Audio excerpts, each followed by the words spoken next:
Assalamualaikum dan selamat sejahtera kepada pensyarah Dr. Nur Zalinda. Saya Nur Aisyafika binti Adnan, nama matrik 272026 akan menunjukkan video projek kebun lestari. Ini adalah antara bahan-bahan yang saya gunakan sepanjang proses pelaksanaan kebun lestari ini. Bekas ini akan saya gunakan sebagai bekas tadahan air hujan. Ini adalah tapak yang akan digunakan untuk projek kebun lestari ini. Dan ini adalah keadaan tapak yang telah diubah suai. Sekarang kita akan mulakan dengan proses penyediaan bekas semaian. Bekas ini merupakan bekas sabun pencuci pakaian yang sudah tidak digunakan lagi. Bekas ini akan digunakan untuk menyemai biji bendi.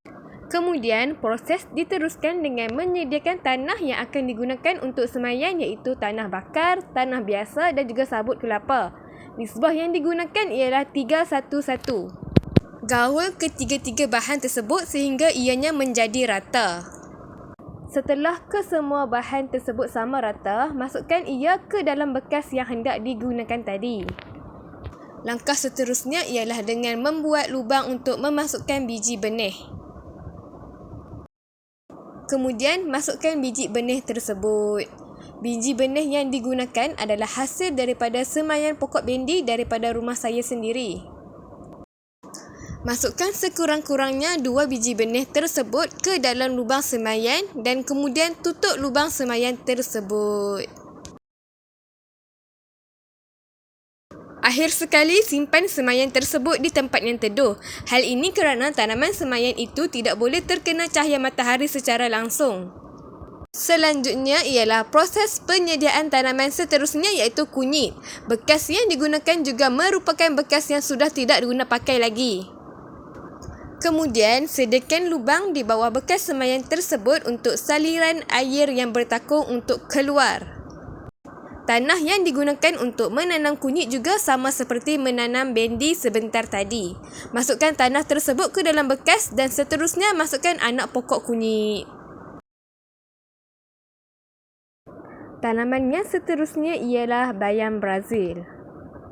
Tanah yang saya gunakan adalah masih sama seperti tanah-tanah yang sebelumnya. Bekas semaian yang saya gunakan merupakan bekas topi keledar yang sudah tidak digunakan lagi.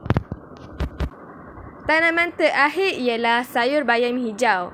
Langkah semaian juga sama seperti menanam pokok bendi sebentar tadi.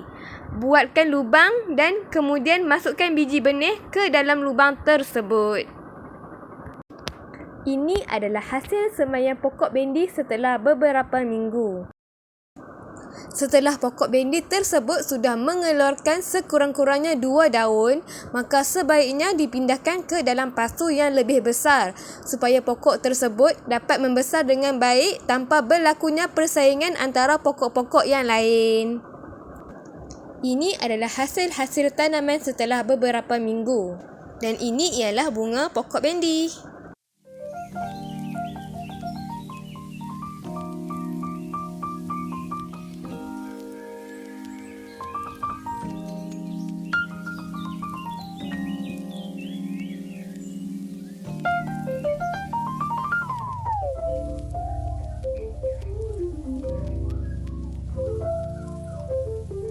Dan tara, inilah hasilnya yang sudah boleh dipetik, masih segar dari pokok.